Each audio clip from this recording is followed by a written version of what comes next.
Hey guys, Chris the Ultimate Recycler here. Welcome back to the Emergency Storage Shed, episode 169, I believe. Now, we've got to work back along this shelf, but before we have a look at that, David Shields asked in the last video, what are we going to do with the emergency storage shed once it's empty? And he did think that I'd mentioned something previously, and I had quite a while ago.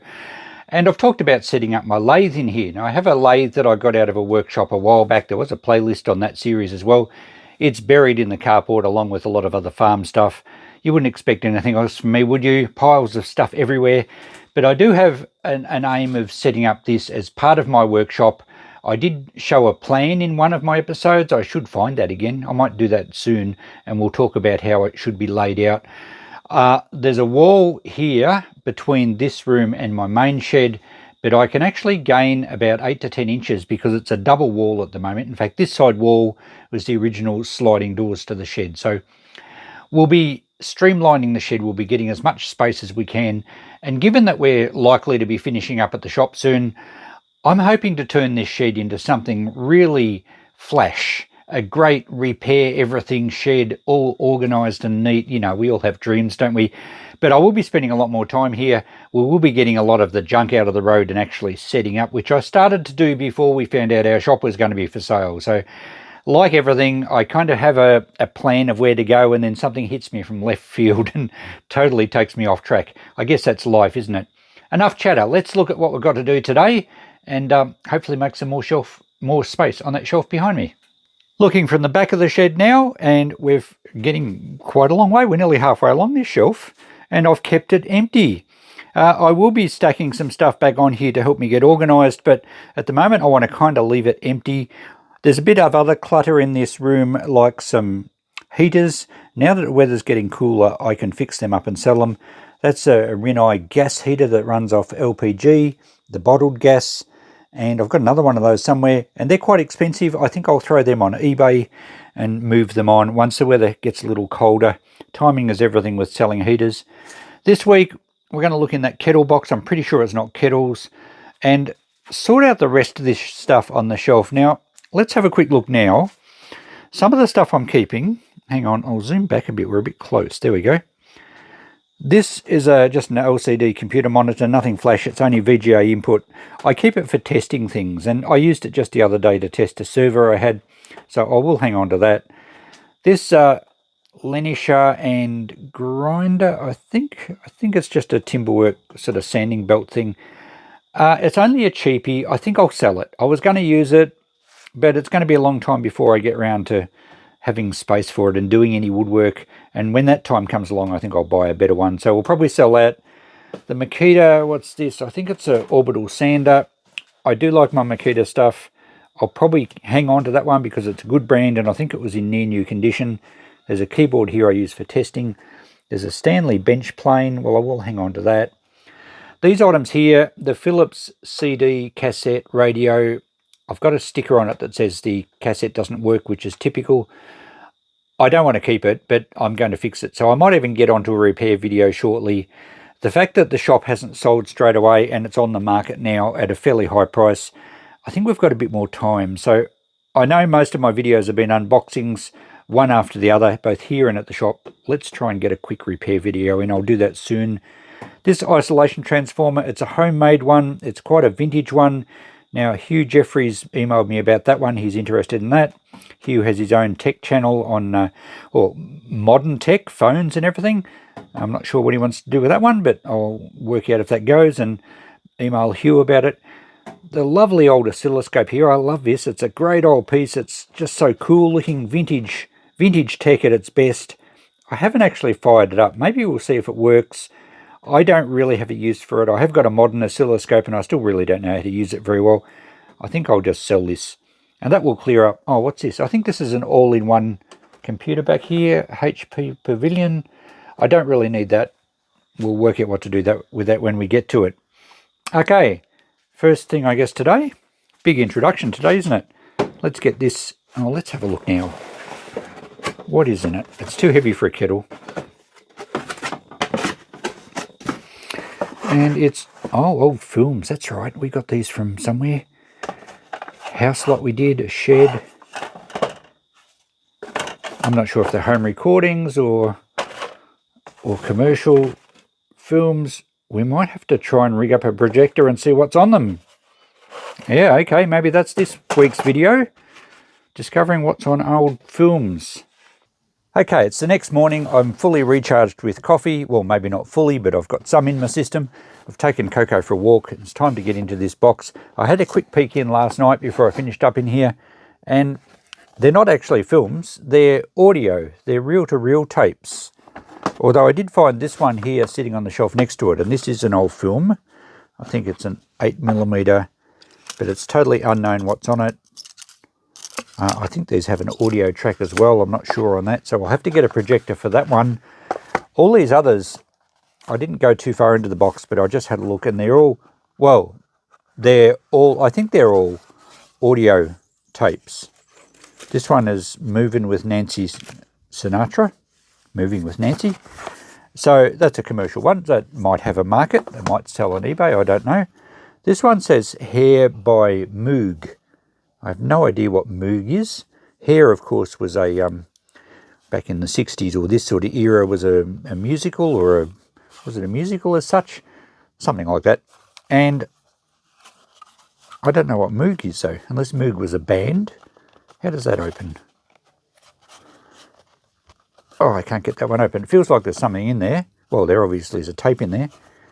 I'll have to work on that. So I'm going to have to dig out a reel-to-reel player. I think I have one that's in working condition. This may be home recorded, that one. This one's Negro Spirituals, although it says on this side, Hard Rock Deep Purple.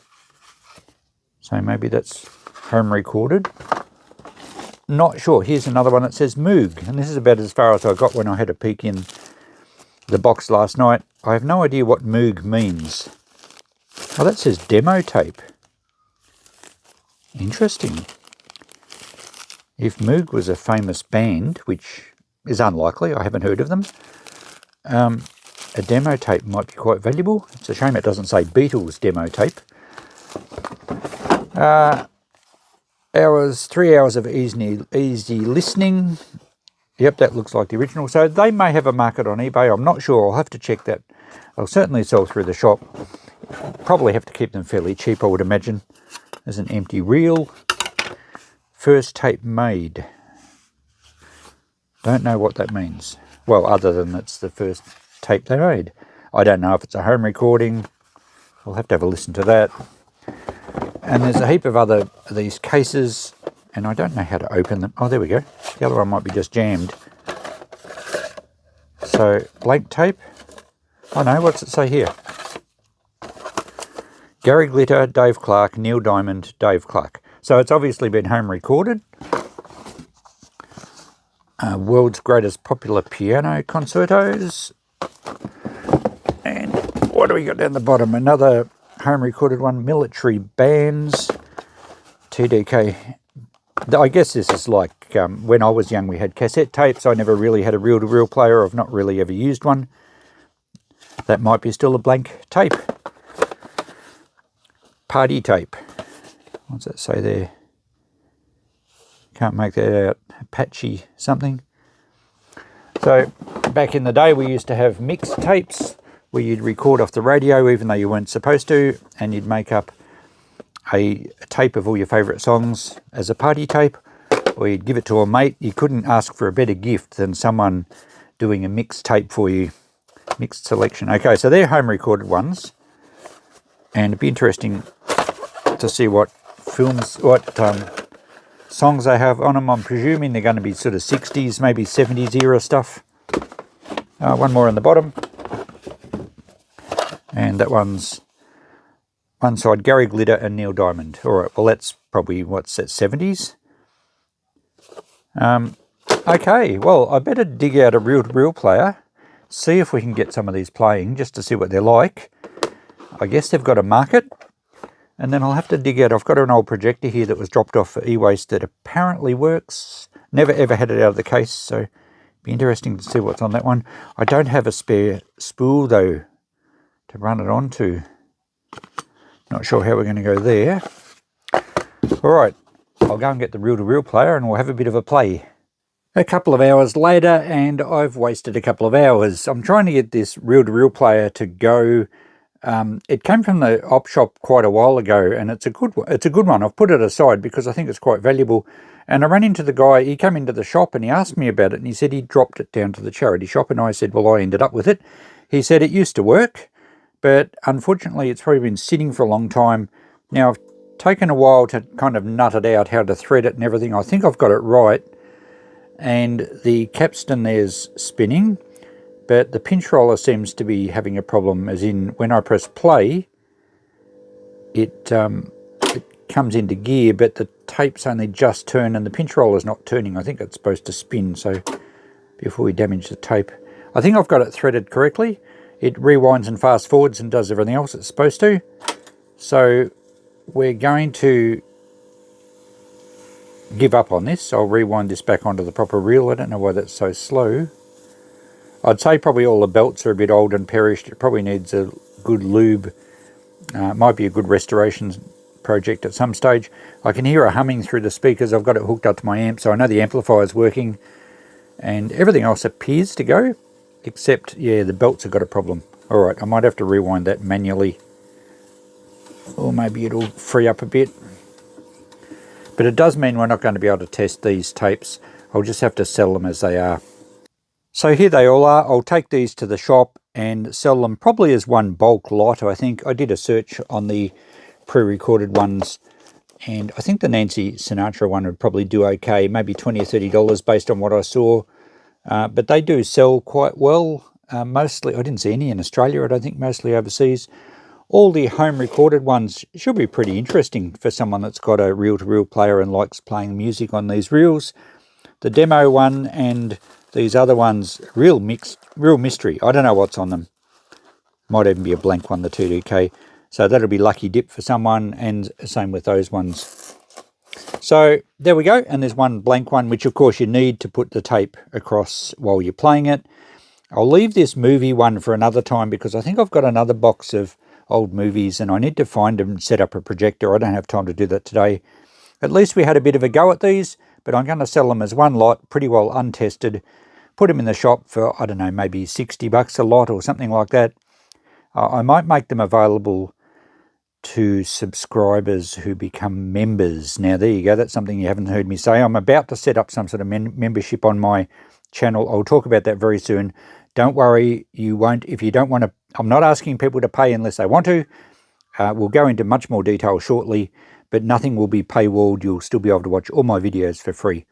More about that soon. At least we've got something out of the shed today, so I'll get these organised and take them off to the shop. And we didn't get back to anything else on that shelf, but it'll be pretty easy to go through and sort that in the next episode, and we'll have the whole shelf at least processed, if not empty. So thanks for watching, guys. Another episode done and dusted. More stuff out of that shed. Potentially a bit more money in the kitty. We'll take that to the shop on Friday. Look out for my next video, and I will talk about memberships soon, just to let you know what I'm thinking. I appreciate any input in the comments about that. And, you know, last thing I want to do is scare any of you guys off. I really appreciate all the support, and I don't want to do anything to harm that. That's enough for now. We'll talk to you in the next video. Bye for now.